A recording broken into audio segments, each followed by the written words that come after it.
என் அன்பு மாணவர்களுக்கு வணக்கம். இது உங்கள் சரவணகுமார் சார். இன்னைக்கு கிளாஸில் நம்ம என்ன பார்க்க போகிறோம்னா 5th யூனிட்டில் இருக்கக்கூடிய லீனியர் டிஃபரன்ஷியல் ஈக்குவேஷனை எப்படி சால்வ் பண்ணலாம்னு சொல்லி நம்ம பார்க்க போகிறோம். இப்போ லீனியர் டிஃபரன்ஷியல் ஈக்குவேஷனுடைய ஃபார்ம் வந்து என்ன? dy/dx + py = q.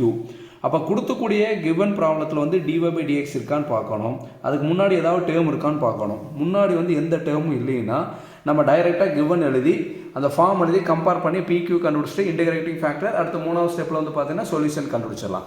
இந்த dy/dx முன்னாடி ஏதாவது டேர்ம் இருந்ததுன்னா அந்த டேர்மால் நம்ம டிவைட் பண்ணணும். ஆனால் நமக்கு கொடுத்துருக்கிறதுல வந்து dy/dx மட்டும் தான் கொடுத்துருக்காங்க. அப்போ நமக்கு வந்து வேலை மிச்சம். ஃபஸ்ட்டு எடுத்தோடனே கிவன் எழுதி ஆரம்பிச்சிடலாம். கிவன் என்ன கொடுத்துருக்காங்க பாருங்கள். dy/dx - 2y/x = e⁻x × x² கொடுத்துருக்காங்க. இது எழுதிக்கலாம். இது கிவன். இதனுடைய ஃபார்ம், அதாவது டிஃபரன்ஷியல் ஈக்குவேஷனுடைய ஃபார்ம் நம்மளுக்கு எப்படி இருக்கு? dy/dx + py = qங்கிற இந்த ஃபார்மில் இருக்குது. கரெக்டுங்களா? இந்த ஃபார்மில் இருக்குது. இந்த மைனஸுக்கும் இந்த ப்ளஸ்க்கும் சம்மந்தம் இல்லை. இது வந்து என்னென்னா ஜென்ரல் ஃபார்ம். சரிங்களா? இந்த ஃபார்மில் இருக்குது.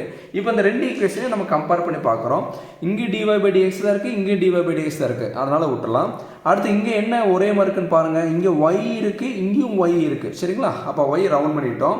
y இல்லாமல் எழுதுறதுக்கு பேர் வந்து p. அப்போ p = இந்த y இல்லாமல் எழுதுனா என்ன வரும்? -2/x வருங்களா? அப்போ p = -2/x. அப்போ p யோட வேல்யூ -2/x. எப்படி சொல்லலாம்னா y-னுடைய கோஎஃபிஷியன்ட் தான் p. இங்கே y-னுடைய கோஎஃபிஷியன்ட் என்ன? -2/x.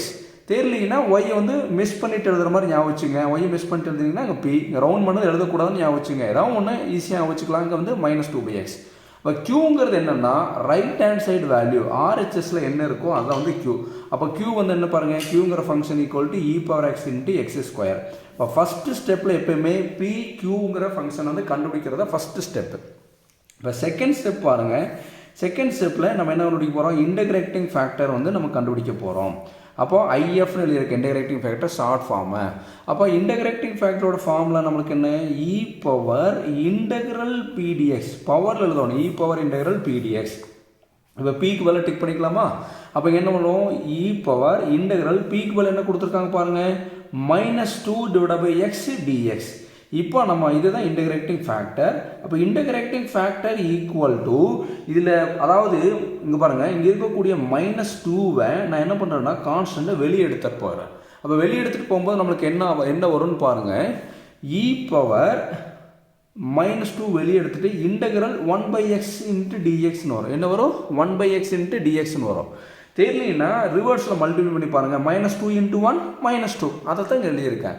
இப்போ இதனுடைய இது நம்மளுக்கு நல்லாவே தெரியும். இன்டகிரல் 1/x × dxனா இதனோட ஆன்சர் என்ன வரும்? log x.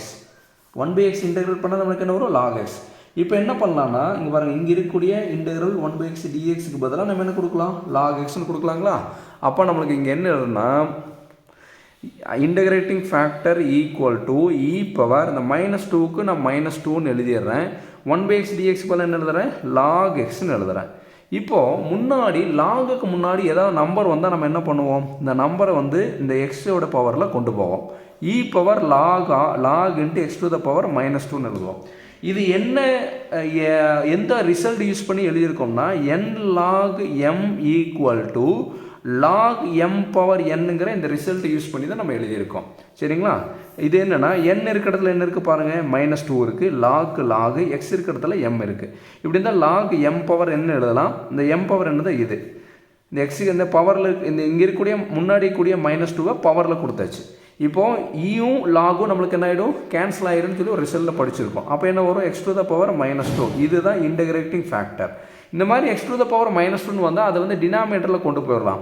அப்போ டினாமினேட்டரில் கொண்டு போகும்போது நம்ம என்ன எழுதலாம்? இன்டகிரேட்டிங் ஃபேக்டர் = மேலே 1ன்னு கொடுத்துட்டு கீழே x⁻−2ன்னு இருக்குது பார்த்தீங்கன்னா, கீழே வரும்போது +2ஆக மாறிடும். அப்போ இன்டகிரேட்டிங் ஃபேக்டர் = 1/x². சரிங்களா? இது ரிவர்ஸில் கொண்டு போய் பாருங்கள். இந்த x² இருக்குது பார்த்தீங்களா? ப்ளஸ் வந்து மேலே போகும்போது என்ன ஆயிரும்? மைனஸாக ஆயிடும். இதைத்தான் நம்ம என்ன எழுதிக்கலாம்? x⁻−2வை கால்குலேஷன் பர்பஸ்க்காக 1/x² எழுதியிருக்கோம். இந்த -2 கீழே வரும்போது டினாமினேட்டர் வரும்போது ப்ளஸ்ஸாக வந்து மாறிடும். இப்போ செகண்ட் ஸ்டெப்பில் நம்ம இன்டகிரேட்டிங் ஃபேக்டர் கண்டுபிடிச்சோம். நம்ம கண்டுபிடிக்க வேண்டியது மூணாவது ஸ்டெப்பில் சொல்யூஷன் கண்டுபிடிக்க போகிறோம். அந்த ப்ராப்ளத்துக்கு உண்டான கம்ப்ளீட் சொல்யூஷன், அதாவது ரெக்வைர்டு சொல்யூஷன் எப்படி வேணால் எழுதிக்கலாம். அந்த சொல்யூஷன் வந்து என்னென்னா அதுக்கு ஃபார்முலா என்ன? y × integrating factor. அடுத்து நம்ம எப்படிமே ஞாபகம் வச்சுருக்கோம்? q × integrating factor.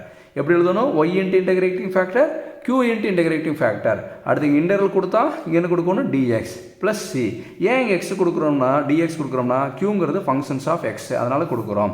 இப்போ எழுதிட்டு ஃபார்முலா பாக்ஸ் பண்ணதுக்கப்புறம் இந்த தேவையானதெல்லாம் சப்ஸ்டிட் பண்ணணும். ஒய்க்கு ஒய் தான். இப்போ இன்டகிரேட்டிங் ஃபேக்டருக்கு பதிலாக நம்மளுக்கு என்ன வந்திருக்கு 1/x² ஈக்குவல் டு இன்டகிரலுக்கு இன்டகிரல் க்யூக்கு பதில் என்ன கொடுத்துருக்காங்க பாருங்கள். க்யூக்கு என்னென்ன ஆர்எஸ்எஸ் வேல்யூ என்ன இருக்குது பாருங்கள் e⁻x இன்ட்டு x². இன்டகிரேட்டிங் ஃபேக்டருக்கு பதிலாக என்ன ஆன்சர் வந்தது 1/x². dxக்கு dx plus C.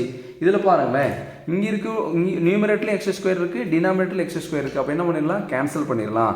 இந்த ஒய்யால் இதை மல்டி பண்ண என்ன வரும் y into 1 y/x² equal to integral e⁻x 1 into dx dx e⁻x dx plus C. இப்போது இந்த y/x² அப்படியே வச்சுக்கலாம்.